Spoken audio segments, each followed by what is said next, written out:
Once upon a lifetime, I heard a story told. A mortal man rode a winged horse, rode to the sunlight, sold out the moonlight, took till his life came around again. Yeah. Sometimes I feel like I fell from the stratosphere right here. Sometimes I think that my heart will break into a million pieces. I'm looking for sunshine. I'm looking for sunshine. When the saints came, they said it was you, on the back of a winged horse, riding past the moon.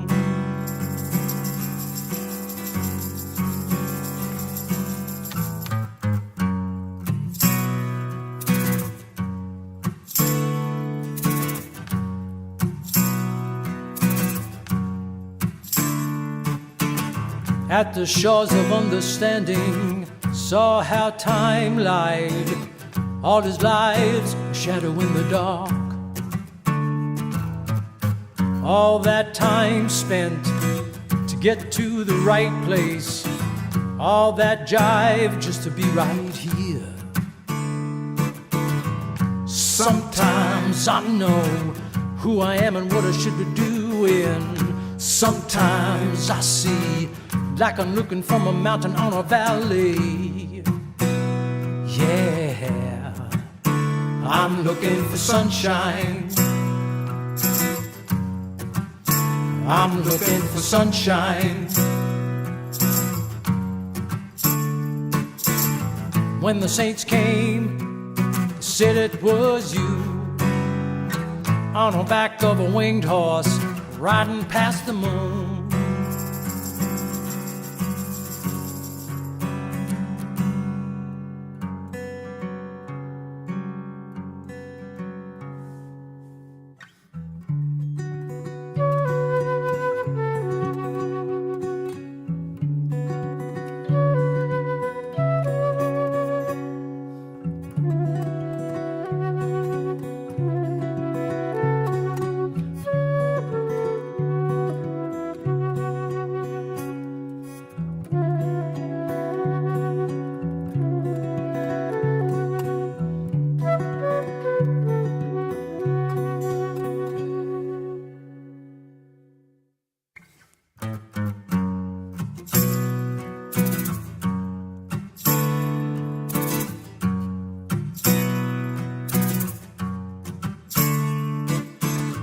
Once upon a lifetime, I heard a story told.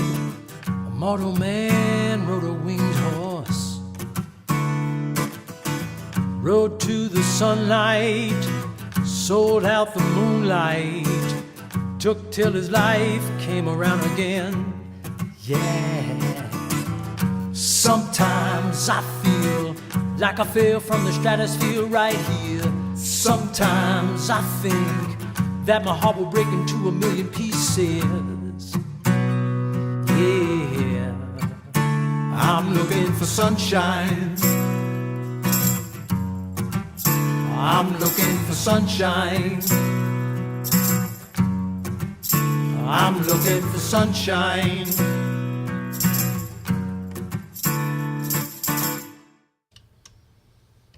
Once Upon a Lifetime, off of the CD Spirit and Soul. And the artists are Sold Speak. Sound Speak. Oh, it has an L. Sound Speak. Oh, Sound Speak. That makes more sense. LC. And the artist is in the studio. He's multi-talented. Harry Chrissakis from Herbalist and Herbs is his home. He is a medical herbalist. In addition to being a trained herbalist, Harry includes herbs, supplements, nutraceuticals, diet, nutritional agents, and mild forms of exercise and water therapy, and if necessary, therapeutic body work to his practice. I've invited Harry back with the seasonal transition into autumn. His focus today will be on coughs and colds. Welcome. Thanks, Diane. It's great to be back. So sorry, I thought that was an L. I kept going, so. That's okay. Soundspeak LC. What's the LC? Liggett and Chrissakis. Oh, all right. The two men in the duo. All right. But we're going to talk about something else. Right, the other side. Yeah. Okay, well, this is obviously the season when people start getting sick with coughs and colds. I didn't include flu specifically because flu contains fever generally, and that's where things start to get a little dicey. Fever has 3 stages, and if you don't know them, you can get in trouble. So I will talk a little bit about it if I have time, but that's why I didn't include it. Also, when people come to me, if they're sick enough, I send them to doctors. So, of course, I'm trying to prevent that from happening, but if they're really sick, I'll give them something and tell them, listen, if you're not seeing any real change, like tonight or tomorrow, then you need to see a doc. Now, aside from that, of course, I'm trying to avoid having people take antibiotics for a number of reasons. I mean, there's a lot of talk about antibiotics, and it's pretty solid. And the same is, there's not many good antivirals, so if you have a viral infection, you take an antibiotic, it won't have any effect. As a matter of fact, both of those drugs will have an immunosuppressive effect for quite a while after you take them. And then there's the obvious side effects in the digestive tract with the use of antibiotics. But again, if you want to try, if you need to take them, you definitely should take things like pro and prebiotics with them, but also something that a lot of people don't know, it's a yeast called Saccharomyces boulardii. And I use that for my chemo and radiation patients. It's really effective. It really helps them a lot. So that's a good thing to use as well as your pre and probiotics. So again, when you get into treating people and they come in, there's a couple of things that you want to separate what's chronic and acute in a person. I mean, most of this cold stuff we're going to be talking about is seasonal and acute, but some people get repetitive sinus and bronchial infections. So you're dealing with a slightly different animal when you work with that, but again, a person. So when you're treating, you may have a different twist on that. And some of the things I see when people self-treat as problems, and of course it's a good thing to self-treat, and a lot of what I'm going to give you is about self-treating too. A couple of the problems that people run into, and that's why they're not effective, is first of all the quality of the product. That's a big deal. The frequency of it, that is how often it's taken, and how much is taken in each dose. And of course, ultimately, how it was prepared if you're doing things like teas or decoctions. So again, quality of the herb and or supplement, frequency, and the amount of each dose is really a determinant factor. So when you're sick or infected or have an infection as an acute crisis is occurring, you treat often and relatively high. That's how I practice.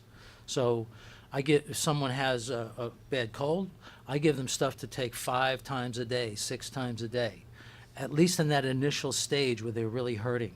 And then when they start feeling better, I tell them to just start peeling it back. But be aggressive. Another thing that people don't do that is important for them individually is they don't recognize their own prodromal type symptoms. So the general symptom is that people get tired. It's one of the first kind of immunological effects. You want you to lay down so they can use all your energy to fight the cold. Of course, oftentimes we just can't do that kind of stuff. But if we can become hip to our kind of profile or whatever it is, because sometimes, like in my case, I start to get a scratchy throat. That's one of the first signs that something's going to go south. So, and I don't get tired necessarily badly, or if I do, of course, I just work through it like most Americans. But again, when I become hip to that and I get right on it, I often don't get sick. Or if I do, it really is minimal. And that's a big deal. I mean, first of all, you won't get very ill or at all. You may not get ill at all. And if you do, it won't last long. So it won't tear up a lot of your tissue in your body. So one of the things I mentioned about the quality of products, that also goes into the practitioner too. Like that's his gig to know that. So the person you're working with should know quality of product, whether it's a raw herb or whether it's a standardized product or a ratioed product, should have a percentage of X, Y, or Z in it and be a 4-to-1 ratio or whatever, depending upon what it is, that's within he or she's scope of knowledge. That's one of the things that determines them as a professional. So again, if you're doing your own work and you're going to deal with, say, bulk herbs, the different parts of plants last a different amount of time, so they have a limited shelf life. So if you're doing stuff like leaves and herb, that's an 18-month project. That is, from the time it's dried till when it's shot, you need to pick it again, is about 18 months. If you're doing roots, barks, seeds, things like that, those will often last years, maybe 2 years, maybe 3 years. And again, when you do your decoctions or your infusions of these kind of things, an infusion is when you pour hot water over something and steep it. A decoction is when you put a substance into cold water, bring it to a boil, and simmer it covered for, depending upon whatever it is, it's usually about 30 to 40 minutes. Now, again, there's problems in preparation when people do that. Even in a simple chamomile tea, if you want to get all the virtues out of the chamomile, you got to let it soak about 20 minutes in hot water. It's not a 5-minute thing. And if you're going to do a decoction of roots or a mixture as you would get, say, in a Chinese herb shop, you've got to cook those things for 40 minutes, simmer them down. Now, I use tinctures a lot because I used to use a lot of raw herb in the initial parts of my practice, but compliance was so low that I just said, forget it. We just don't do that here in America well. We don't cook bulk herbs and make teas generally. People do, but they got to be really sick and really want to. So they're going to prefer to take capsules or tinctures, things that are prepared already and that they can just swallow. Now, again, I've been trained in both Eastern and Western herbs, so I work on the principles of in Chinese medicine, something called the 8 principles, and in Western herbology, and they're kind of similar. In the 8 principle theory, it's like when something is hot, you want to cool it down. When it's dry, you want to moisten it. When it's wet, you want to dry it. So that kind of idea, and it's a very similar approach in Western herbology. I mean, we just use a different language where, our stuff is firmly grounded in physiology, which again is a great approach as well in learning, as well as the energetic principles of, say, Asian or Tibetan medicine. Now, when I work, and I recommend this to other people when they're dealing with an acute situation, is to focus on it. That is, don't worry about if you're doing other stuff in terms of a constitutional stuff, you're doing your regular nutritive materials, put that down if it's getting in the way of you dosing yourself enough, and just go after the infection or cold or whatever it is, and dose yourself high and often. Now, if a person is weak when they come in, this is one of the things what I was talking about, chronic and acute, sometimes you have to give them tonics in the background because they're just too weak. And it's like your medicine won't have any foundation to work off of. So you need to tone them as well, but that's kind of rare. Most people are pretty strong and come in and I can give them a formula. And really, if you know your stuff and you're working with people, you should be able to have a pretty big impact on the cold in a couple of days. You should be reducing things dramatically within that time in terms of their symptoms. And really, of course, that depends upon how intense the critter is that's invading their body. But that's a general thing. So again, in my work, I use a lot of tinctures. I use some dried herbs. I use a lot of prepared Chinese herb formulas as well, supplements, and I use baths too, as well as, this is a tough part for us, rest. That's a big deal to try and convince people of, especially when they're starting to get better. But in terms of baths, you can do very simple stuff that's very effective to help your cold. If there's any kind of body pain, you can do clove baths. If you're feeling a little hyper, you can use lavender. For little kids, and this would apply to grown-ups too, but for an effective method for little kids, if you don't want to give them stuff internally, is to give them a thyme bath. So use essential oil of thyme, a little bit, because they're little kids. And you don't use much essential oils anyway when you work. You shouldn't be using more than, for a grown-up, 10 or 12 drops in your bath water. That's mixed in. Make sure you mix it in the water, because if it slicks on the surface and you sit in it, you will know it. You will get, it will burn. But if you mix it in, it should be no problem. Now to go into treating children and older people, again, these are general principles of approach that I'm giving you. Of course, your dosages are going to be lower. Most people know that with kids, but they don't know that for older people. You have to give them less often. And again, often, like I was saying before, because we've been around a long time, we're kind of a little beat up. We need to have some tonics in the background and the foundation in order to get a really good effect from the herbs and/or supplements that I'm giving people. And of course, I use diet too when I'm working with people, which again, some things aren't recognized as major triggers for inflammation, which are in people's diet in general, which is like poor quality oils. That's a big deal. That would include any kind of deep fry, of course, but just things like soybean oil, safflower oil. Commercial oils in general are real pro-inflammatory, and if you're eating poor quality fats, it's like throwing gasoline on it. The same thing with sugar. It just lights everything up, and it's immunosuppressive when you take it, so the critters love that. So again, it's just very general to lighten up on your diet, just depending if there's digestive stuff involved. I give people something called congee, which is a kind of classic Chinese porridge that's made out of really cooked rice. You cook it until it's just about a paste.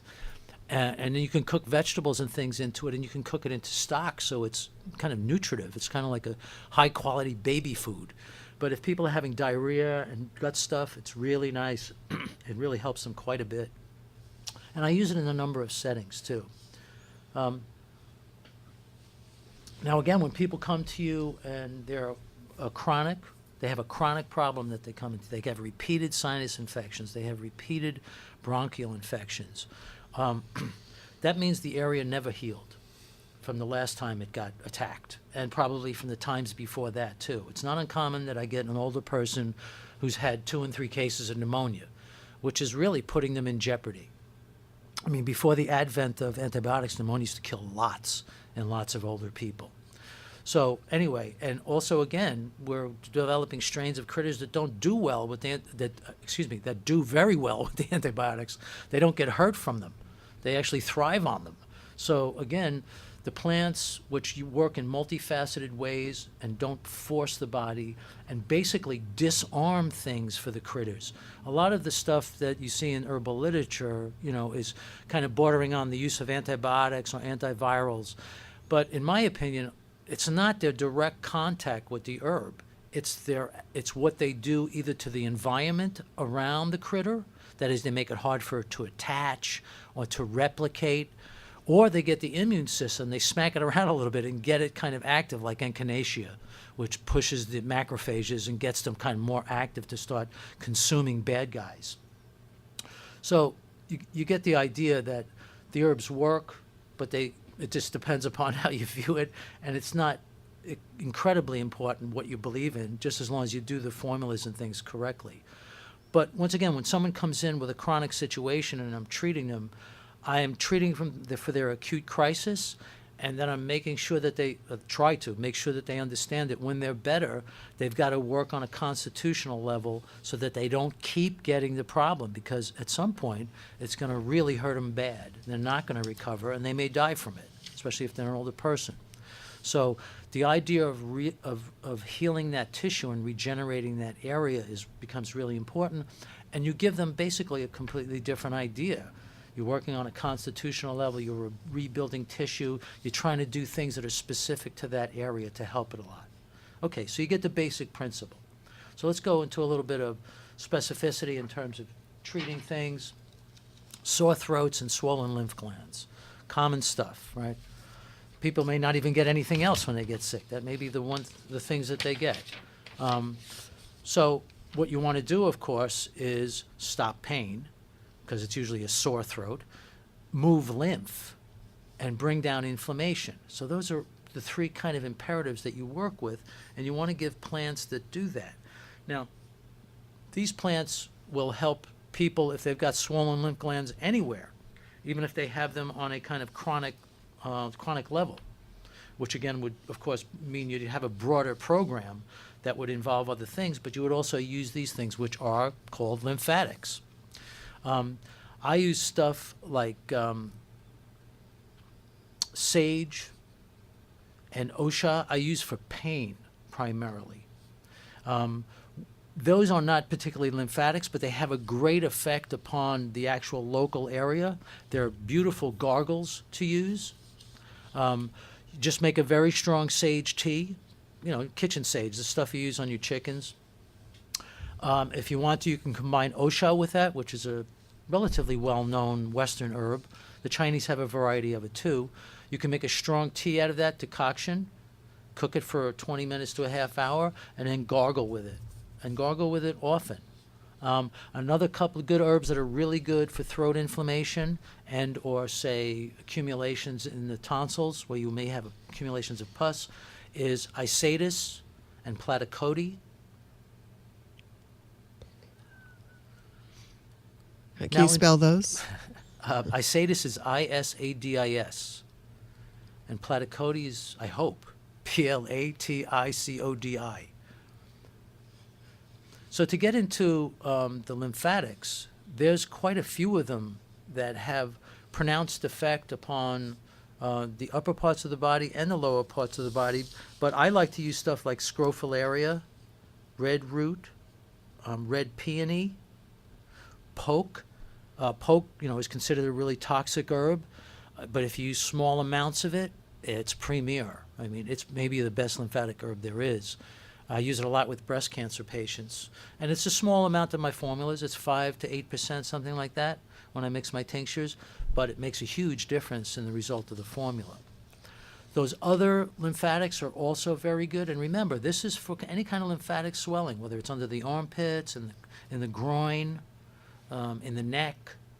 It will help all of that. It'll have a big effect on it. So, following through with that, in that area of sore throats is ear infections.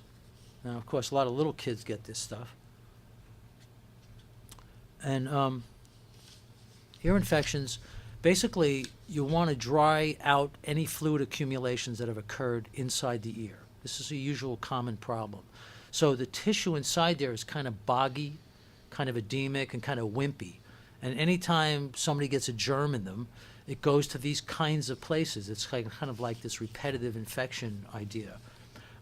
So anyway, when you deal with little kids, one of the kind of non-invasive measures you can use is using an ear oil. And they're effective. Now, you can make your own ear oil. It's quite easy.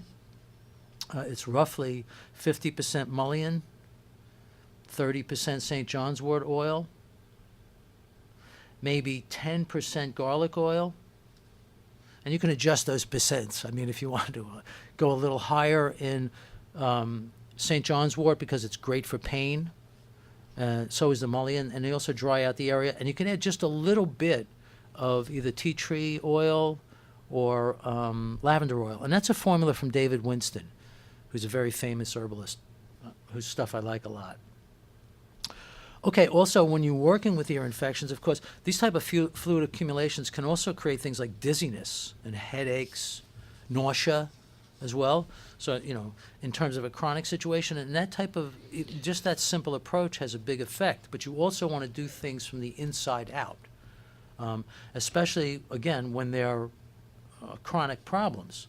Now, many of these things will also work for sinus infections, right? The things that I use for that area, for that part of the face, are I'm losing words here. Excuse me. Anyway, is magnolia flower, angelica root, schisandra, and yerba santa. Those are great for that area. And again, you can use any of them or all of them. I use all of them. And they have a pronounced effect upon the sinuses, the ear tubes, the eustachian tubes that affect the ears, so that they help dry that whole area and tone it too. Because again, I mean, first of all, the sinuses have a problem with being vascularized and getting enough blood to start off with. So if you get an area that kind of gets slammed from repeated infections, and you've got tissue in there that's just not doing well, it's just a perfect setup for things to invade and take over. So again, in chronic sinus infections or ear infections or bronchitis, you're going to treat in between the chronic inflammation or the chronic flare-up. And this way, and one of your marks of your success in your treatment is that it will be less frequent and less intense, and hopefully not at all. So, okay, so head colds. Those are kind of a big deal too, and that's kind of what we were talking about, but a little more in terms of opening up the head and bringing things down. You can use all the things that I said for sinus infections, basically, which is magnolia flower, yerba santa, schizandra, grindelia you can add in there. That will have a great effect upon a sinus infection. Now, internally, again, when I'm working, I'm also dosing people on things that are retroviral if it's a repetitive infection, something that won't go away. It's not uncommon that I get people who get sick and a month later come to see me and still have not recovered. That is, I never saw them to start off with, but they had a cold and they just they treated themselves, or maybe they got treated by someone or a doc, and they got over the cold, but they never really got back their energy and their appetite and other things. So again, you've got something still running around inside there.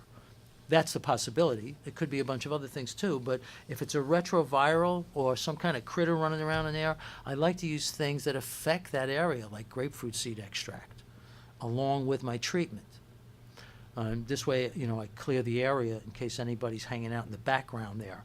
But also I'm toning them when they come in like that, because they're generally just so weakened from the combination of, first of all, not being in great shape, then getting sick, not taking care of themselves, going back to work too quickly, and this is the result. They're basically compromised now, and they're an open target for more critters to invade them as well. Mm-hmm. So one of the things you're doing is building back up their resistance too.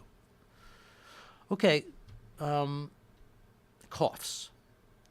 Now, I separate them into dry coughs or productive coughs. And, if you get a cough formula, they'll often cover all those bases. I just do it for specificity. It's not a big deal. There's a lot of good prepared medicines for coughs. I use loquat syrups, and there's a number of companies that make them. Buy the most expensive one. They'll usually have the most quality herbs in there, and usually be the best formulas. The cheaper ones are just very, very sweet. They're okay, but the higher quality products definitely will get better results faster. And that's for the dry cough or the wet cough? Yeah, that's for something like that, because they're based in honey. Okay. So it's kind of soothing to a dry cough. Okay. Yeah, thanks. Also for things like dry cough, you want to use herbs that, when you're working with cough in general, that stop cough. That's a category of herbs in Chinese medicine. And the reason for that is, after the first day or so, which may be the lungs are trying to clear themselves or it's trying to get something out of the system, it's become a chronic spasmodic situation, and coughs are costly. They can hurt after a while if they're deep enough and hard enough.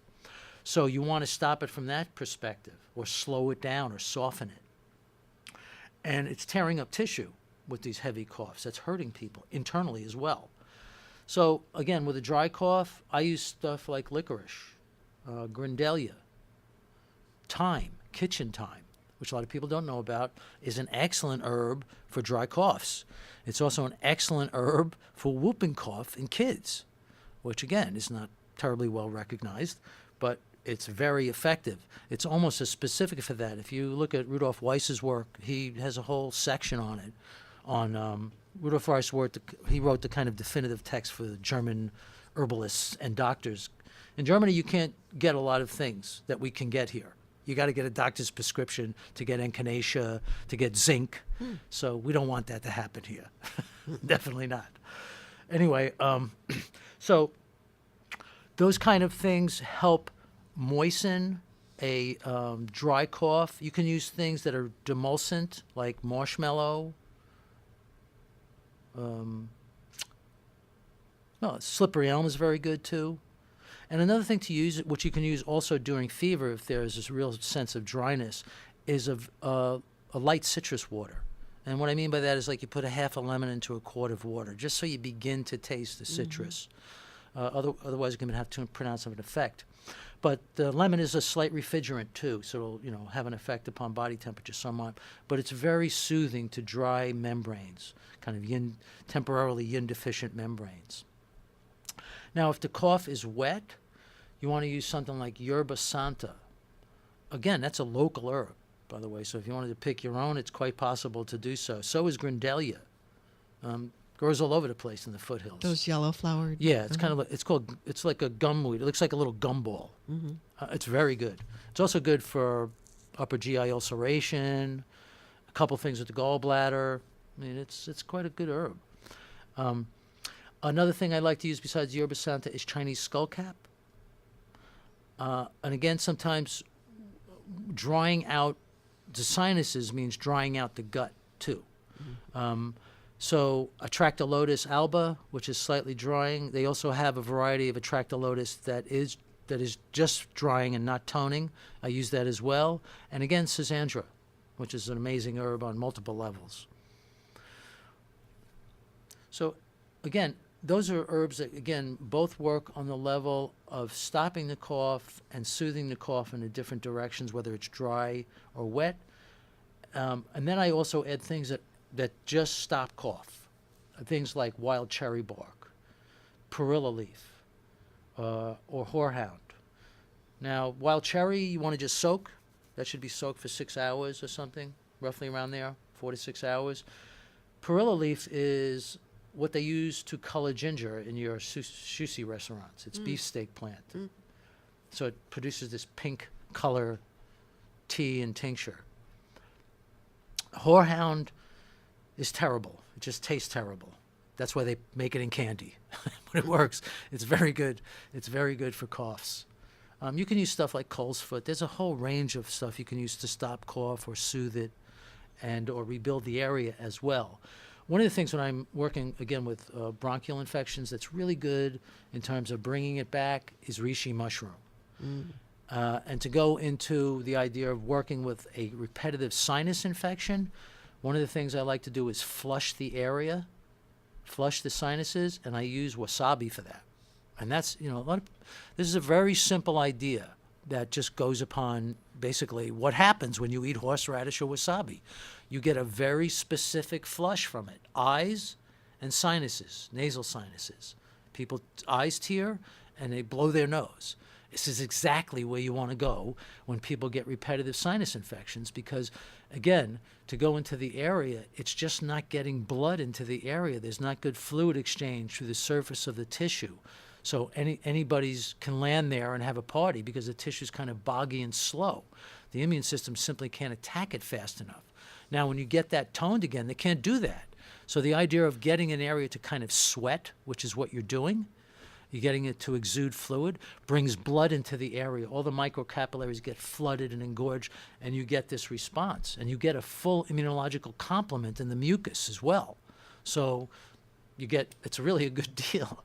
It's a little hard to convince people to do that, but it's not that hard to do. You just stick a little ball of horseradish paste or wasabi in your mouth. No, just put it in your mouth. Oh, I thought you meant your nose. No, don't do that. Definitely don't do Like, that. whoa. Just put it in your mouth as you would when you're eating something. You can even take it with something to get that flush. You're trying to get that specific effect. And if you do that often enough and regularly enough, you'll really have a big impact upon this chronicity. And really, regularly enough is once a week or twice a week. It's not every day because it's a little bit aggressive. So you're saying to use the wasabi and then reishi mushroom? Reishi mushroom I would use more for bronchial infections. Okay. Repetitive chronic infections because it really has a big effect on that area.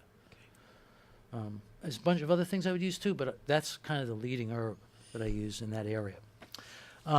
Again, to stop infections, just stuff that's antimicrobial and relatively strong. I use this in a lot of settings, whether it's a retrovirus or people are acutely sick. I use stuff like lomatium, andrographis, again, osha. Andrographis is one of the premier Chinese herbs for, working with strong critters. Lomatium is great. Isatis, as I mentioned before.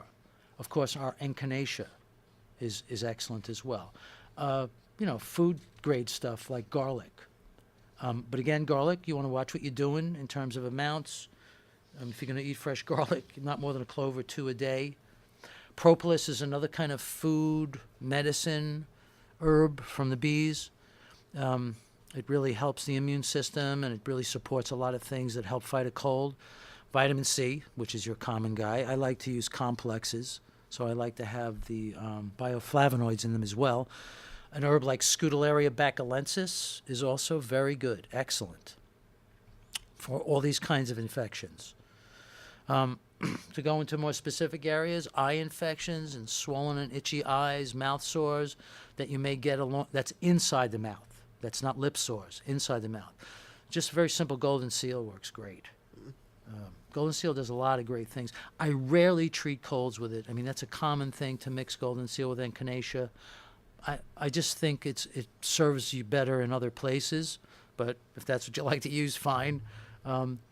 It will increase white blood cell production. I mean, I also use it in cancer therapies for that reason, if I want to elevate white blood cell counts, which can be depressed due to chemo and/or radiation. But it works great for eye infections, or swollen and itchy eyes, allergies, or like I said, mouth sores inside the mouth. It's also good for tightening up and strengthening the gums, but you better get it out of there quick because it's a pretty strong dye. So you can use it, but clean it out. Cold sores, which again people may get along with their colds and fevers. Lysine is a kind of common thing to use. Topically, you can use licorice powder right on a cold sore. Now, I'm a little risky. I use straight lavender oil if I start to get a fever sore. But I'm real hip to the prodromal feeling of it on my lip, because once the skin breaks, you cannot do that. You'll just fry the tissue. You'll burn yourself.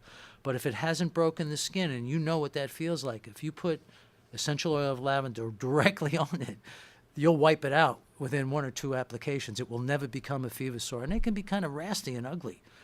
Another thing is that people get them from consuming too much either things that have arginine in them or arginine itself, which I use a lot as a supplement, especially, again, with cancer patients and or heart patients.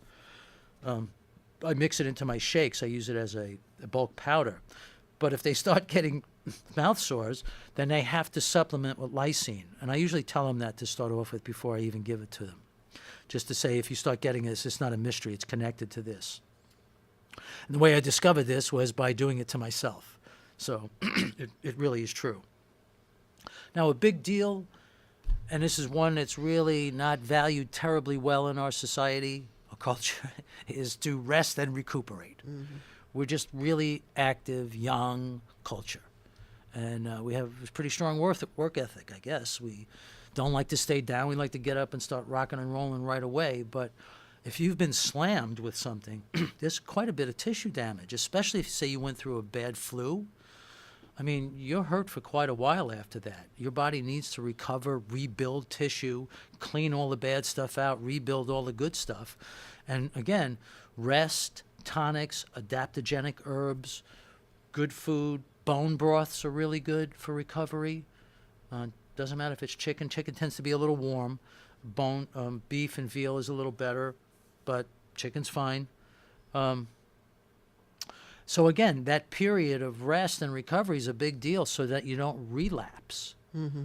You know, and I've seen it multiple times with people that, you know, they're just rambunctious to get back and do things. It's true with athletes too. They just want to get out there and do. So it's a bit of a challenge for a practitioner to calm them down. My mother was raised in Japan, and she really emphasized that to us when we were kids. Yes. You may feel better, but spend one more day recovering. Listen to your mother. That's what I say. It was good advice. Yeah. I mean, sure. As a kid, it's so hard. Yeah, to sure. Listen to You're a that. rambunctious little kid. You want to go out there and start going crazy. I have one question about elderberry. Okay. Is that in? I don't this? use much elderberry, but it's got a long history of application. For coughs and, Yeah, for colds in general. You know. Yeah. I don't know a lot about it because I don't use it a lot. And a lot of the stuff that I wrap is stuff that I use, so I know the profile. So I think they use elder for fevers too, but I'm not sure. And I mean, it's popular, it's common. You know, herbalists they get prejudiced, you know. They get into their little niches and they forget, oh yeah, elder, I can use that. Somehow I just started using it, and I really, Yeah, it seems to be works. working. Works good. So, I mean, that's about the whole lecture that I could give you. I could go a little bit into fever. If you start feeling a flu coming on, the deal with a flu is this. You've been attacked by something pretty strong. The core temperature of your body, that is in the center of your body, goes up.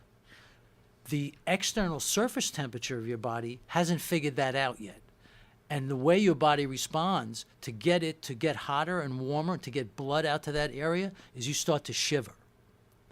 Now, if that's the stuff you're starting to get, you're starting to get a flu. If you can take a person in that stage, give them a diaphoretic, something that induces sweating like yarrow or ginger, even ginger tea is great. Give them a couple cups of that, throw them in a hot Epsom salt bath, and roast them. Boil them, excuse me. And, you know, get them to bring on a strong sweat. Mm-hmm. Throw them in bed and cover them, and then let them keep sweating. Now you've created an equalization of forces, and you've actually expelled stuff through your pores, through regulating pores. That's a good first step. If this fever has set in, it takes much more tenacity and much more regulating. You got to do things. It depends upon how the capillary beds in the skin are responding, whether a person is sweating or not, because that's where things start to get dangerous. So you have to kind of know what the signs are. So I'm not going there. Mm-hmm. But the first stage is good. So and induce sweat before fever. Well, once you starts to set in and you feel like you're getting sick, you know, but once it's set in, no. You can't use really diaphoretics or anything like that once you start getting an elevated temperature. Often in the second stage, it's caused because you can't sweat properly. People start to get runaway fevers. The things that used to kill people historically in terms of flu epidemics is the fever. It's runaway fever. So again, that's why it's so nasty, and you know why you have to know a little bit more about it technically to be successful with it. But if you can manage a fever, boy, you've done a major house cleaning in somebody's body, because the immune system has just wiped everything that has challenged it. So I mean, it's a great thing if you can do it and manage it. But if you don't know what you're doing, don't go near it. Mm-hmm. Okay, I hope that helps you, and I hope you can take home some stuff with you. I'll be doing a lecture in the CHICO library, the Butte County Library, next Thursday, on diabetes and insulin resistance, reversing diabetes and insulin resistance with natural medicine. I often do lectures there on cancer and heart disease and weight loss as well. What time? That'll be at 6:30. Okay. Next Thursday, that's November... Today's the 14th, I think. Okay. It's a Thursday, though. Okay. Yeah. And if they would like to get a hold of you, could you get them? Sure. You can visit my website, which is herbalistandherbs.com.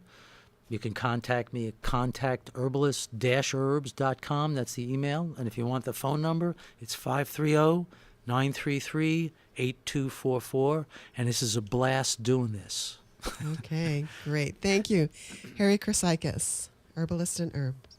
Herbalist and Herbs.